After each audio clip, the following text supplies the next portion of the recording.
vprašanje umetne inteligence, ChatGPT-jev, takih botov, onih, veste, ljudje so po 3, 4, 5, 6, 7 ur na dan za tem, ko ga to odmakne, odnese v nek nerealen svet, svet, ki ga ni.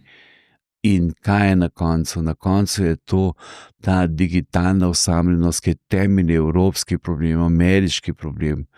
To ga uničuje, potem pa seveda ta človek razmišlja o nekem transhumanizmu, o nekem človek, transhumanizem ne govori o realnem bitju, govori o nekem bitju, ki je stvar neke umetne inteligence ali pa neke znanosti, take znanosti, ki ni tista, ki bi morala biti, ne.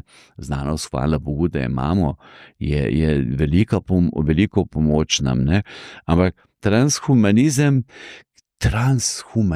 ne. Ja.